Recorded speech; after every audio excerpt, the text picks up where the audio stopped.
presidents go off-script about alien existence. Throughout the 20th century, the American government consistently denied the possibility that life forms from another planet had visited Earth. The official story was that there was no Area 51, no Roswell, and if anyone claimed to have seen a UFO, or worse still, been the victim of an alien abduction, they were dismissed as fantasists of the tinfoil hat brigade. However, all that changed in 2017 when the Pentagon announced a $22 million program to analyze anomalous aerospace threats, or UFOs to you and I. Current President of the United States, Donald Trump, has also recently confirmed that in the early days of his tenure, he had multiple meetings with officials about unidentified flying objects, although he followed this up by stating he did not personally believe in the existence of extraterrestrial beings. Yet despite decades of denials from government spokesmen, there have been a number of occasions when high-ranking American officials have had their own encounters with aliens, including several presidents of the United States, and it seems that many of those who have held the position as leader of the free world have been less than discreet about their experiences with beings from another planet. The history of presidential encounters with alien beings began with the 1947 crash and recovery of an alien spacecraft outside Roswell, New Mexico. Soon after, President Harry Truman instructed Secretary of Defense James Forrestal to set up Operation Majestic 12, a blue-ribbon top-secret panel headed by Vannevar Bush, a leading Manhattan Project figure and creator of the Memex machine, a forerunner of the modern-day computer.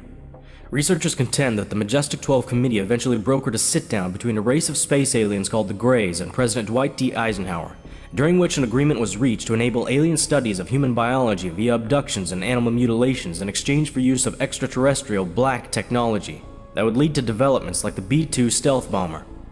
However, Eisenhower would not be the last president to get up close and personal with beings from outer space.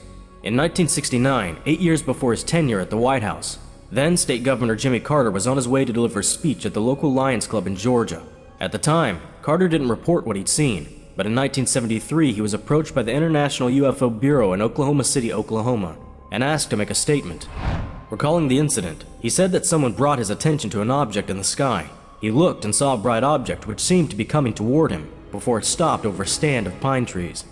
He reported that it first appeared as a green light, then the bizarre object started to change colors, first to blue, then to red, and finally to white, before it took off again into the sky. He described the light as getting brighter and brighter before it disappeared, and it didn't seem to have any substance. Carter acknowledged that it was quite a strange experience which he was at a loss to explain. President Carter was one of around 20 witnesses who said that the object hovered over the trees for 10 or 12 minutes before it suddenly vanished without a trace. Needless to say, it was near impossible to prove what he witnessed that night, but the event left a long-lasting impression. When Carter was running for president in 1976, he even said he'd put in an open policy for people who wanted to come forward with UFO sightings, and any information gathered would be shared with scientists and the public. But Carter was not the only one to have a close encounter with UFOs prior to entering the White House. After the end of his Hollywood career, former actor Ronald Reagan entered politics where he served as governor of California for 8 years from 1967 to 1975. It was during this period that Reagan had both his encounters with extraterrestrials. The first occurred on the night that Reagan was invited to a party that actor William Holden was having in Hollywood. A number of key personalities were invited. Two of them, comedian Steve Allen and actress Lucy Ball, both told a story of Reagan's UFO encounter. Reagan was missing when the party began, and the party was held up until he and Nancy arrived nearly an hour late. According to both Allen's and Ball's version of events, Reagan was very excited. He described the fact that he and Nancy had seen a UFO while coming down the coast highway to Los Angeles and stopped to watch the event. Some unconfirmed stories of the event stated that the object actually landed. Lucy, in her account of the event, stated, "After he was elected president, I kept thinking about that event and wondered if he still would have won if he had told everyone that he saw a flying saucer." The second of Reagan's encounters happened whilst flying across California. There were 4 persons aboard the plane: pilot Bill Painter, 2 security guards, and then Governor Reagan. As the airplane approached Bakersfield, the passengers called Painter's attention to a strange object to its rear. It appeared to be several hundred yards away, Painter recalled, and it was a fairly steady light until it began to accelerate. It then appeared to elongate before the light took off. It went up at a 45-degree angle at a high rate of speed. Everyone on the plane was surprised.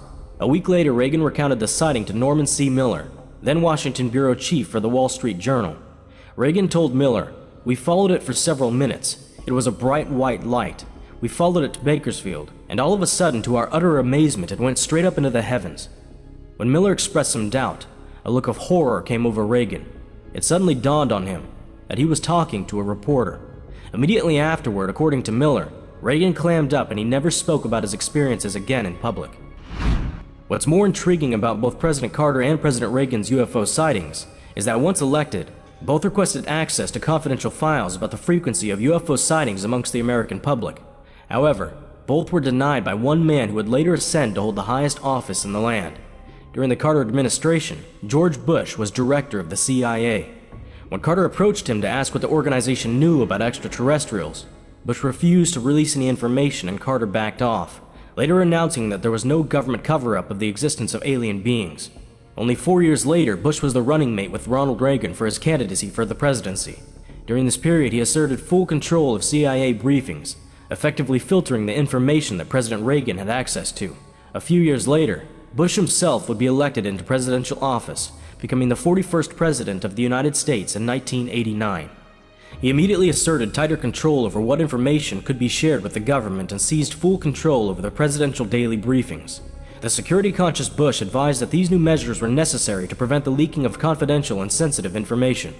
The numerous actions of George Bush may have been the reason that for the entire time Bush was vice president and then president, rumors ran through the UFO community that Bush was a member of the Majestic 12 group that had controlled and managed the UFO situation since the days of Presidents Truman and Eisenhower. Interestingly, the number of UFO incidents during the Bush presidency decreased significantly. Bush had learned the reasons for keeping secrets and remained tight-lipped about the UFO situation while president. Does this mean that the UFO phenomena went away during the Bush years, or that Bush was able to deflect all UFO paperwork to other agencies such as the Air Force, NASA, or highly classified black-budget programs set up to specifically keep the UFO situation away from the probing eyes of the public? Whatever the reason, Bush would only serve one term before a change of administration brought his successor, Bill Clinton, into the White House. Almost from his first day in office, Clinton insisted on learning everything he could about the UFOs and the cover-ups that the American government had implemented, including the Roswell incident. Clinton was aiming to be more upfront and honest with the American people about the existence of UFOs. However, this ambition would be tested a few years into Clinton's term of office by an event which would become the most witnessed UFO sighting in history. The Phoenix Lights incident became a phenomenon on March 13, 1997, when thousands of people reported seeing huge triangular UFOs drifting over Arizona and the city of Phoenix. The sizes of the lights varied from that of a Boeing 747 up to ones covering the area of multiple football fields. 5 lights were seen in formation by thousands of people for over 3 hours, and the sightings took place across a 300-mile area from Phoenix to Tucson. The US government was quick to announce that the lights were nothing more than military flares set off during an exercise at the time. However, investigations confirmed no military exercise was taking place at the time of the sightings. So-called triangular UFOs are still seen in high numbers across the USA, but never before have they been seen in such numbers as during the Phoenix Lights incident. Despite the official version, it is widely reported that Clinton put the US military on high alert, the first time a sitting president has taken such a step due to the threat of an alien invasion, although he later denied this. What these incidents demonstrate is that prior to election, several of those who have held the role of president are open-minded, curious, and often eager to get the truth about alien visitation. However, once in office, each one eventually toes the official line, publicly denying the existence of UFOs or any suggestion of a government cover-up. Even in retirement, the former presidents remain tight-lipped about what they know about UFOs, and one could argue that they do so with good reason. Information recently released by the CIA revealed that in 1963, just 10 days before his death, John F. Kennedy wrote a letter to the head of the CIA demanding to be shown highly confidential documents about UFOs. Alien researchers say that the latest documents add weight to the suggestion that the president could have been shot to stop him from discovering the truth about extraterrestrial activity. Conspiracy theorists say the documents add credence to a disputed file, nicknamed the Burn Memo, which a UFO investigator claims he received in the 1990s.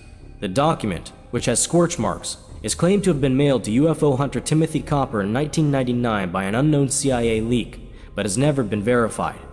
In a note sent with the document, the apparent leaker said he worked for the CIA between 1960 and 1974, and pulled the memo from a fire when the agency was burning some of its most sensitive files. The undated memo contains a reference to Lancer, which was JFK's Secret Service code name. On the first page, the Director of Central Intelligence wrote, "As you must know, Lancer has made some inquiries regarding our activities, which we cannot allow. Please submit your views no later than October. Your action to this matter is critical to the continuance of the group." Less than 2 weeks later, Kennedy was dead. While it's not an outright admission of alien existence, many believe that this subtle change in the position of the American government is part of an ongoing indoctrination program to prepare the public for the long-awaited announcement confirming not only that aliens exist, but that they have been frequent visitors to our planet and may even be living amongst us.